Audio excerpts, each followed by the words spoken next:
sorotan utama, selalu menjadi primadona juga untuk di drop zone-nya. So we'll see apakah yang bakal terjadi untuk di bootcamp Sanhok. Let's go Pasta! Let's go! Kita bakal masuk di game yang ketiga. Untuk map yang paling kecil adalah Sanhok. Kalau tadi Dona mempertanyakan bootcamp, Junior lebih melihat ke arah sisi-sisi lain. Karena memang kemarin di Gladiator Resik atau ketika di Scream kita ngelihat bootcamp ini sempet digangguin. Face Clan digangguin Aha. sama 4AM. Tapi habis itu kan udah nggak ada kejadian lagi. Nah, pembuktiannya Nah. sekarang nih. Akankah 4AM komit untuk menabrak Face Clan di arah bootcamp? Oh, Kayaknya tidak, enggak. langsung dijawab karena Langsung karena terjawab. mereka langsung spread out, betul. Dia langsung spread out ya menuju ke arah Camp Bravo dan juga Lakawi, berarti drop zone yang mereka ambil sesuai dengan scrim yang mereka jalankan. Berarti mereka kemarin iseng-iseng aja untuk nabrak-nabrakin tim-tim yang udah berada di spot-spot, tapi melihat ke arah Tatmok dan juga Mongnai, ini yang menjadi tempat yang bisa dibilang cukup atraktif untuk dua tim. Ada GLD, lalu ada Train to Kill juga. Lalu di bagian, oh Fastland ternyata ditabraknya sama BJK. Lagi-lagi a new contender has come untuk Fastland di area bootcamp, Pasta. Ya betul, Basic Fast ternyata mengganggu Face Clan, bahkan dua anggota dari Face Clan sudah diamankan. Kali ini trade knock terjadi, tapi satu anggota Basic Fast belum sempat dipulangkan karena lobby dan sekarang Pintores begitu percaya diri bermain di bagian luar, sedikit memainkan pintunya dan sepertinya mengurunkan niatnya untuk masuk ke arah dalam, tapi di bagian lain Dark berhasil diamankan dan Basic Fast tumbang lagi satu anggota mereka, namun Pintores bakal menjadi pemain terakhir dan Pintores make a play, berhasil mendapatkan pemain Basic Fast di bagian atas dan sekarang situasinya 1v1 situation. Pintores pada di bagian lantai 2 mengintip dan memberikan sebuah tembakan, namun Pintores masih gagal, akan mengintip kembali dan rata sudah. Face Clan berhasil memenangkan fight-nya di bagian bootcamp, namun dua anggota mereka ditarik oleh Basic Fast ke lobby. Bye-bye Likan, bye-bye Mr. Five, dan hanya menyisakan Pintores dan juga Tony Kurniawan. Tony Kurniawan Wow. darahnya udah setetes lagi, coy. Face Clan ternyata masih menjadi warga lokal ya. Untuk di bootcamp, belum ada tim yang bisa merebut Face Clan atau mengusir Face Clan dari kampung halamannya. Basic Task, dia menyia-nyiakan match pertama atau bisa dibilang match Sanhok pertama di sini. Dan mungkin untuk di Sanhok besok tidak akan ditabrak lagi. Tapi kita tidak tahu ya, karena kadang-kadang tim Turki ini tuh tidak bisa ditebak seperti permainan-permainan tim Turki kemarin. Kemarin tuh tim Turki kan ada S2G ya, ada S2G lalu ada Betul, si FF ya kan, Fireflux. betul. Mereka juga kasih plot twist yang gila-gila. Saya Men, sampai bingung, ini orang-orang Turki makan apa ya? gila sih. Selain mereka makan kebab, kayaknya mereka juga memberikan asupan-asupan nutrisi yang lainnya gitu loh, Jel. Kemarin Fireflux itu last Mhm. moment banget, last game WWCD mereka. Lu lihat, winning momennya mereka, ekspresinya mereka, caranya mereka mengekspresikan gebrak meja lah, HP kelempar. Kayaknya kalau rusak mereka udah siap gitu untuk mengganti smartphone dari Sony Xperia-nya dengan budget mereka sendiri. Karena mereka udah langsung ekspresi yang sangat-sangat natural gitu. Ketika mereka lagi kejar poin, mereka ingin masuk langsung ke grand final dan last game mereka dapetin WWCD-nya dan akhirnya mereka secure satu slot di top 3 untuk masuk ke babak grand final. Itu yang terjadi di Fireflux yang ada di grup green. Tapi kali ini entah apa yang dipikirkan sama Basic Task, mereka mungkin kemarin nggak nabrak ke Face Clan yang ada di bootcamp, tapi hari ini tiba-tiba mereka memberikan kejutan dan kalau gue sebagai Face Clan tentunya gue bakal siap gitu. Begitu ngelihat ada parasut lain yang mendekat ke arah bootcamp, mereka udah Mhm. dengan sistematisnya, mereka udah tahu cara nge-counternya gimana dan gue rasa persiapan Basic Task tadi nggak terlalu perfect untuk menghadapi dan coba buat retake komponnya si Face Clan.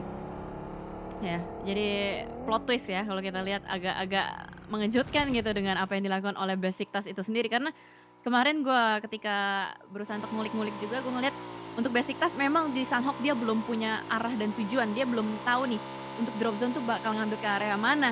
Karena kan beberapa kali kita melihat kayak ada percobaan-percobaan nabrak ya, 4AM nabrak Face Clan, lalu 4AM juga pernah nabrak ke Sahme, ke area bagian GK. Tapi melihat Ruins juga tadi ternyata tidak ada huru-hara antara Geek Fam dan juga Falcon. Tapi kita akan Wah, melihat trivia. Sebelum kita ngebahas trivia, ada fight yang terjadi dulu. Boleh ya kita bahas fight dulu karena ini reject.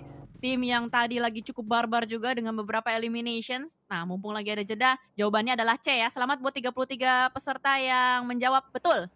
yes, itu dia sebuah kuis-kuis yang suka muncul di setiap gamenya dan reject kembali lagi menuju ke arah gamenya. Kali ini reject berhasil reset Revive-nya berhasil tapi IHC mereka ingin mendapatkan poin kali ini. Granat bakal dilemparkan, Divin kelihatan belum pertembakan dan sepertinya Divin bakal incar terlebih dahulu. Dia nggak ngincer player yang ada di depan, dia ngincer player yang udah dia lihat duluan dan IC tadi melewatkan satu pemain lagi dari tim Reject. Namun posisinya udah mulai ketahuan, granat bakal dilemparkan di setup kali ini dan Reggie yang mengganggu dari bagian kiri pun berhasil diamankan entah dari Geekfam atau dari arah IHC. Ternyata Geekfam yang join the fight menjadi third party di antara IHC dan juga tim Reject. Ya ternyata Geek Fam pun sudah mulai mendapatkan angle shot menuju ke arah dua tim ini. Secara otomatis dari IHC dan juga Reject nggak bisa mengambil ke area kiri, mereka harus mengambil area kanan kalau memang mereka mau ada commit push. Tapi iring-iringan sudah mulai dijalankan juga duelo, belum bisa melakukan revive terhadap kawannya. IC terus memutar, putar ke kanan, putar ke kanan, putar terus, dan ternyata sudah ada Demo juga yang siap untuk melakukan flanking. Sudah terkunci dari berbagai arah. Reject nggak bisa kemana-mana, last man standing duelo. Apa yang bisa dilakukan? Masih bisa melakukan crash tapi ternyata akhirnya digagalkan. IC save the day, langsung menyelamatkan IHC dan Reject. Setelah tadi performance luar biasa, kali ini mereka harus pulang dengan poin minimalis.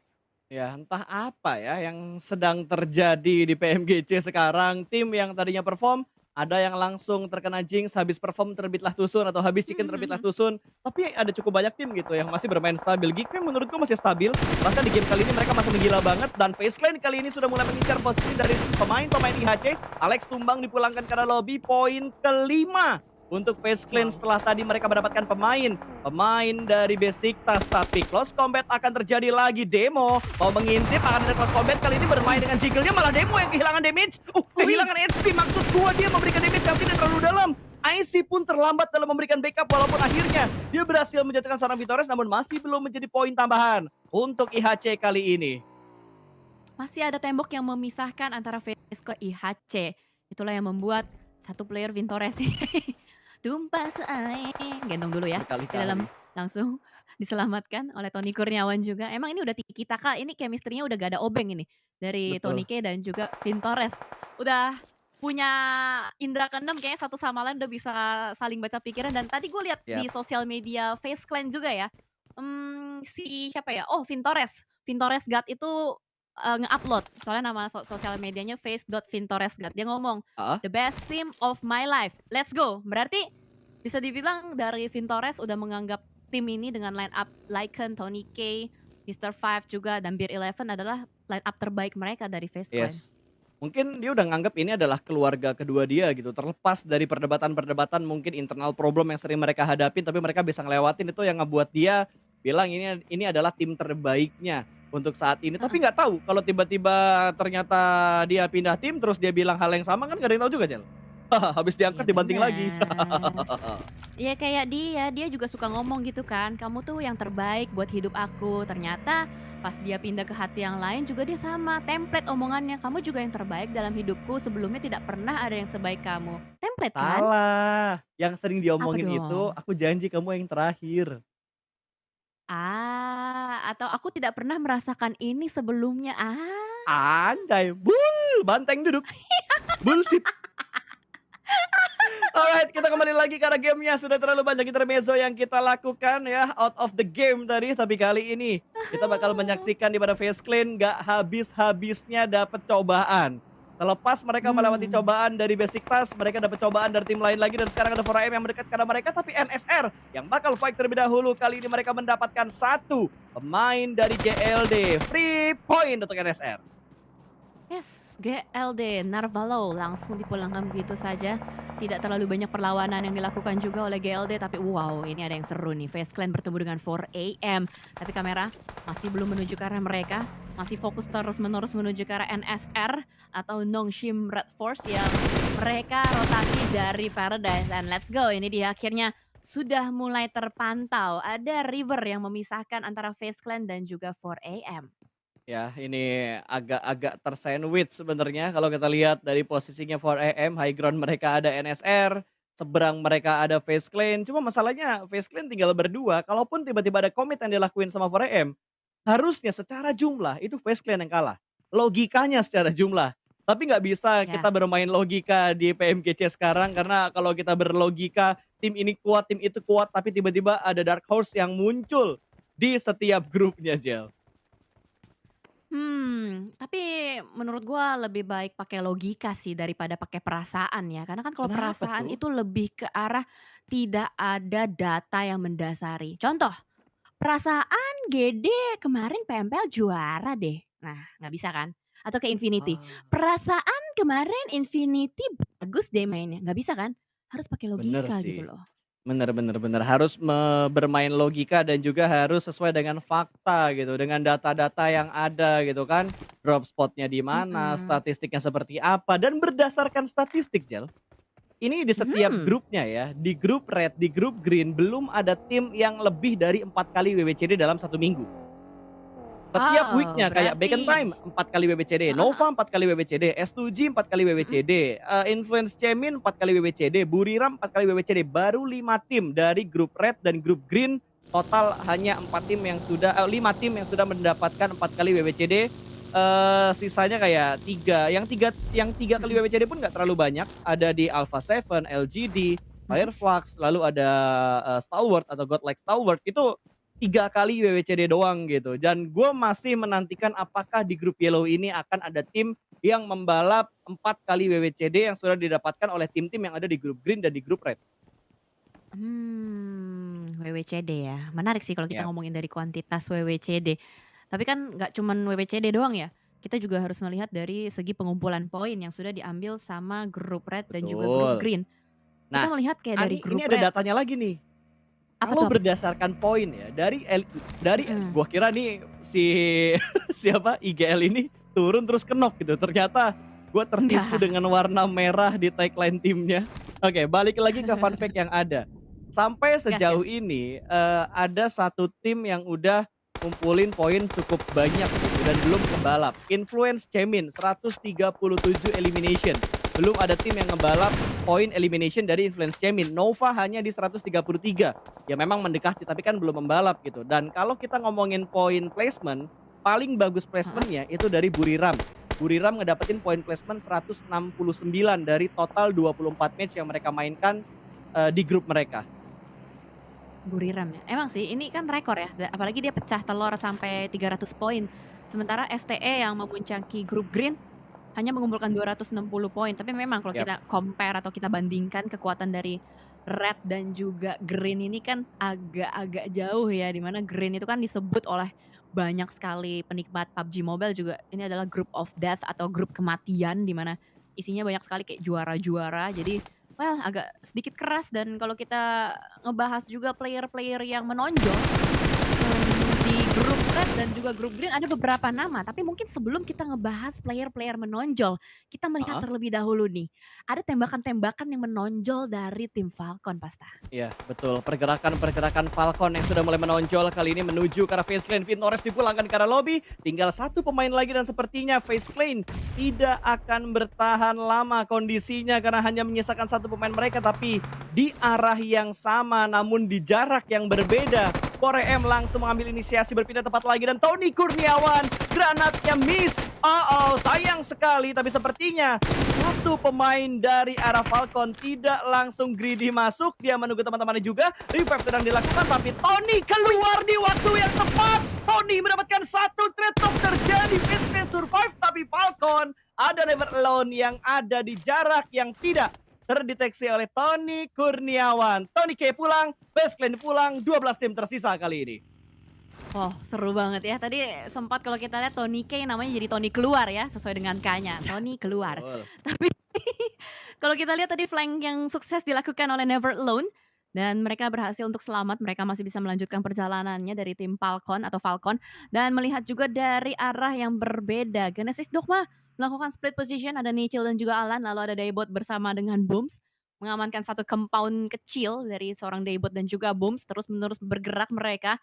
Kita melihat di bagian blue zone nampaknya sudah ada beberapa nama yang terjatuh dan mungkin masih bisa bangkit lagi. Chingchen kali ini masih Ya. bisa di-revive juga oleh seorang Zvan, walaupun jarak mereka, masih agak jauh ya untuk bisa masuk ke dalam zona atau safe zone-nya, agak sulit nampaknya Wih, perjalanan dari barbar 4AM juga. di match Sanhok kali ini. Tapi Ini barbar terbuka juga, banget berhentinya ini. di tengah jalan coy. Berhentinya di tengah Mhm. jalan dan ada GD tadi di arah jarak dari 4AM-nya, tapi nggak ada tembakan dari GD-nya juga. Dan GD, setup-nya GD ya, ini gue lihat-lihat kayak, mengadaptasi yang dilakuin sama pemain-pemain Geek Fam, tapi ternyata GLD Victor yang mendapatkan sebuah angle, mendapatkan kill tadi, harusnya bisa dipulangkan ke arah lobby karena tadi angle-nya benar-benar free, tapi mereka terdistract karena ada 4AM yang lewat di depan dari GLD persis. Namun Sven kembali lagi turun dari arah, what? Dia nggak kena coy! Dia nggak kena efek dari lompatan motornya tadi, tapi dua anggota dari 4AM langsung terkenok ketika mereka ingin menyusul seorang Sven. Dan Sven kali ini bakal menjadi pemain terakhir dari 4AM. 4AM nampaknya kali ini perjalanannya terjegal. Sven, last man standing, sudah mulai bertahan juga di dalam sebuah rumah. Sudah ada balasan utilities masuk ke arah bagian dalam. FBI open the door, tapi tidak jadi. Hanya buka tutup pintu saja untuk memancing. Tapi kali ini ada pancingan tembakan dari sebelah kiri. Dan bahkan langsung disusul ada sebuah nits yang dimasak. Meledak persis di depan mukanya dan 4AM-nya pulang. Gak bisa bertahan lebih lama lagi. Tapi di arah yang berbeda, juga ada yang meledak-ledak di sini. Granat dari Team Entertainment dan Nongshim Red Force juga dipulangkan. Sudah mulai banyak sekali tim yang lanjut ke arah bagian lobby. Tapi kali ini Falcon bakal langsung maju menuju ke arah Team Entertainment, Pasta. Ya, betul sekali. Time juga sudah mulai mendapatkan beberapa tekanan kali ini di mana Falcon sudah mulai mendekat. Tapi Damar kenok di bagian bawah, ada Yusef dalam posisi memasak sebuah granat. Dua orang bakal mendekat, kali ini bakal dilempar menuju ke arah yang dekat, ke arah dua pemain Time, namun Time masih bisa bertahan. Granat berikutnya dari Yusef bakal dimasak. Satu orang Ezozip ada di bagian belakang sebuah batu bakal meletup dan Pixel HP. Ezozip selamat dari granat seorang Yusef. Yusef melakukan sebuah shoulder pick tipis dan berhasil mendapatkan dua. Dia bakal mendapatkan korban terakhir lagi, jumpsuit kah? Belum ada jumpsuit, tapi ternyata dia berhasil diamankan oleh satu pemain dari tim Tem yang tadi. Pixel HP-nya dan Never Alone datang belakangan, akan melihat pemain-pemain dari Tem bakal berjumpsuit yang dilakukan. Dan itu dia, Ezozip make a play. Satu pemain Tem ini berhasil memulangkan Falcon ke arah lobby. Wow, gila panas banget tadi fight antara Team Entertainment dan juga Falcon. Tapi memang posisi dari Falcon sulit dengan adanya Blue Zone yang sudah mulai ikut campur antara mereka. Itu membuat tim terkikis HP bar-nya dan butuh adanya kalkulasi timing yang tepat. Tapi booms, tepat sekali tembakannya. Mendapatkan seorang Akashi yang bukan Kakashi. Dan bahkan dari seorang Alan sudah mulai down aja menuju ke arah player terakhir dari GLD. Victor, mau kemana kamu Victor? Victor yang dibacanya pakai V bukan pakai P. Betul, karena kalau P jadinya Victor, bukan Victor. Betul. Ya, terima kasih, sangat jayu sekali Bro Pasta ini ya. Caster banyak bacot, pasti bakal seperti itu nanti kolom komennya. Namanya caster banyak bacot lah. Kalau gak banyak bacot berarti bukan caster. Marah-marah kan gua nih, tembakan lengket banget dari seorang Victor. Memang yang punya PUBG Mobile tembakannya beda ya guys ya. Langsung mendapatkan satu pemain dari GD, tapi untungnya Nicil selamat loh. Gara-gara tadi GLD keganggu sama 4AM yang mendekat ke arah setup mereka. Dan untungnya masih bisa digendong lagi-lagi. Gendong-gendongan gaming is real. Victor tertahan di bagian belakang, langsung to the rescue menuju ke arah seorang Alan. Masih lengkap dengan 4 player, masih bisa diselamatkan juga. Victor mepet sudah menuju ke arah blue zone. Mau tidak mau dia harus bergerak. Mau kemana kamu Victor? Nice! Kemana-mana. Nice banget. Genesis Dogma sudah mengamankan beberapa elimination points. Yes, lumayan. 2 elim sudah dikumpulkan oleh GD kali ini. Tinggal 6 tim yang tersisa di circle yang kelima. Sumpah, settingan circle-nya gua demen banget yang model kayak gini karena Barbar Gaming is real. Kalau nggak salah, Blue Zone ke-6 itu udah nggak bisa nahan healing lagi. Kalau nggak salah. Susah. Kalau mau nahan pun ya harus mepet banget sama save zone-nya supaya DPS-nya nggak terlalu berasa. Makanya kita nggak terlalu melihat banyaknya tim yang berusaha untuk bertahan di bagian blue zone. Bahkan, tiba-tiba sisa Limo cuy. Dan bahkan kita masih bisa melihat banyaknya tim yang masih selamat dengan 4 player. Hanya The Xavier dan juga FG saja yang ter-take down 1. Tapi Ragnar di sini sudah mulai mendeteksi ada pergerakan di depan sana. Lamborghini belum bisa menginjak gasnya. Masih ditahan dengan tembakan 1. Dan juga Rabis sudah mulai down. Masih ada Lamborghini dan Frankie. Namun Train to Kill juga memantau menuju ke arah GK dan The Xavier. Ya, ini dia. Dari 5 tim yang tersisa, mereka udah mulai bertukar-tukar peluru dan GD 4 pemain masih ada. Tapi yang dikhawatirkan saat ini adalah posisi dari GK. GK masih cukup stabil, 3 game mereka mainkan, mereka selalu masuk di bagian top 5, bahkan mereka sudah berhasil mendapatkan WWCD tadi. Dan ini game ketiga mereka, dengan 3 elimination. Mereka selalu bisa masuk di posisi ini dengan objektif yang sangat bagus, Jel. Jumlah elim mereka nggak banyak, tapi positioning mereka untuk masuk dalam zona itu benar-benar perfect banget. Dan GD unggul dari segi high ground, tapi mereka butuh bergerak cepat untuk masuk ke dalam zona untuk di posisi mereka saat ini. Ya, sejauh ini melihat yang masih fight GK dan FG ya. GD masih berusaha untuk bergerak pastinya juga, tapi Train to Kill kembali meng-lockdown player-player dari The Xavier. Kayaknya untuk laba-laba Vietnam udah nggak bisa kemana-mana. Hanya tersisa Frankie 007 aja yang mungkin lagi berusaha untuk menjalankan mission impossible-nya. Sementara melihat juga GK yang masih terus memprediksi menuju ke arah bagian depan, mereka perlu bergerak maju, mereka perlu touchdown menuju ke dalam zona. Frankie apakah dia bisa nge-revive atau enggak? Tapi Rick ditembak, let's go! Ternyata Dapet, satu down oleh seorang Alan. awas granat. Didapatkan juga, tapi hati-hati ada Train to Kill dari bagian belakang. Genesis Dogma harus aware dengan Oh, pergerakan dari Train to Kill. Oh no, sangat disayangkan. Needs demi needs terus melontarkan menuju ke arah Genesis Dogma. Ya, satu tumbang dari GD tapi harusnya masih bisa dibangkitkan kembali. Nijil cukup low HP, masih melakukan sebuah gerakan terpesona dari seorang Nijil. Nijil kelihatan sama seorang Sense. Diamankan dua pemain dari GD tinggal dua player aktif lagi tapi Alan dapat satu, bos. Threat knock terjadi. GD masih bisa Daybot, tembak Daybot. Let's go bakal menembak menuju ke arah Legend. Legend apaan itu? Lagi diincar sama Daybot tapi masih belum bisa diamankan. Walah dalah malah Daybot tinggal pemain terakhir dari GD. What happened Ayanan Kubahadamang? GD tiba-tiba tinggal menyisakan seorang Daybot. Last man standing dari Genesis Dogma. Aduh, panas, hardang ya. Karena tadi ada kumaha Bang Ayanaon, tapi ternyata Alan diamankan oleh Jane. Aduh, Jane meresahkan, Jane sungguh mengganggu, tapi masih ada Daybot. Harapan terakhir kita Sabar, untuk Daybot. tim Indonesia, last man standing. Harapannya adalah selalu bisa memberikan yang terbaik, tapi ternyata Ragnar sudah mulai mengganggu pergerakan dari Furious Gaming. Talosnya down, masih bisa mendapatkan three! kembali nampaknya dari belakang. Dan top 3, let's go! Genesis Dogma Kids! Let's go GD, top 2 please. Kita biarkan T2K dan juga GK bakal melakukan fight 3 lawan 4. T2K nggak mau greedy ke depan sana dan sepertinya dari GK juga nggak langsung greedy maju ke depan sana. Ada sebuah granat yang bakal dilemparkan tapi entah bakal kena atau enggak. Daybot masih sabar dan sepertinya T2K lah yang bakal melakukan fight terlebih dahulu. Melihat pergerakan dari GK namun masih belum bisa mendapatkan sebuah knockdown. Granat bakal dimasak Ragnar. Duar bebek. Berhasil mendapatkan seorang Legend. Tumbang di granat oleh seorang Ragnar dan granat berikutnya harusnya bisa mengkonfirm Legend untuk pulang ke arah lobby dan itu dia. Menyisakan 3 pemain lagi dan Daybot menembak. Tarik kakinya. Nice. Setidaknya berhasil mendapatkan tambahan poin tapi Daybot kelihatan. Masuk gak? Ya masuk. Elimination gak apa-apa. Tapi top 3 untuk GD dengan 3 elimination.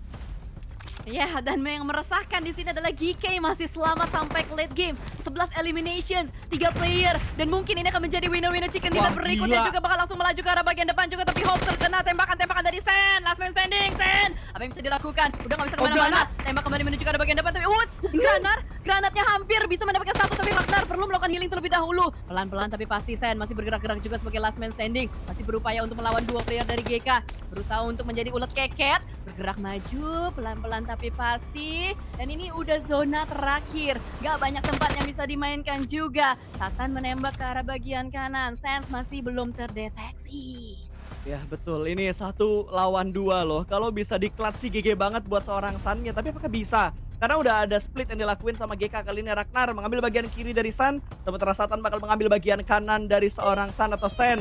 Oh, Satan sudah mulai bergerak through the grass kali ini, masih belum bisa mendapatkan HP atau hitmark dan sudah melihat satu pemain lagi di sebelah kanan kali ini. One man show. Satan menyisakan seorang diri saja. Tembak kanan kiri dan gagal. Back to back winner chicken dinner. GK Esports menunjukkan potensi mereka di hari yang pertama.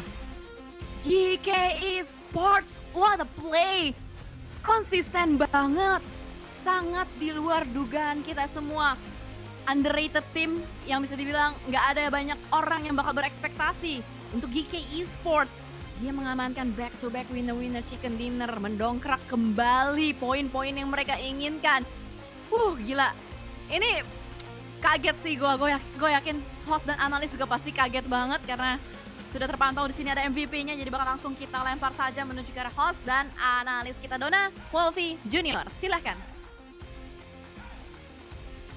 Thank you Jessica Jelly dan juga Bro Pasta. Back to back winner chicken dinner bisa kita lihat untuk saat ini GK Esports. Nampaknya mereka masih membawa kekuatan mereka karena kemarin baru aja mereka menangin Saudi E-League. Menjadi posisi pertama mengalahkan tim-tim kuat yang lainnya termasuk Falcons dari Arabia sana. Dan nampaknya kalau misalnya gue lihat dari grup Yellow, sebenarnya di atas kertas GK ini adalah tim yang paling konsisten mendapatkan posisi top 3 dari country dan juga region PMPL di Arabia sana. Dan balik lagi, mereka masih membawa kekuatan tersebut untuk sampai hari ini dan akhirnya mendapatkan winner chicken dinner. But anyway, tadi gue bisa melihat juga T2K atau Train to Kill emang bener-bener dijadikan atau di-train untuk membunuh lawan-lawannya di depan sana. Bahkan Genesis Dogma Kids yang dari tadi gue lihat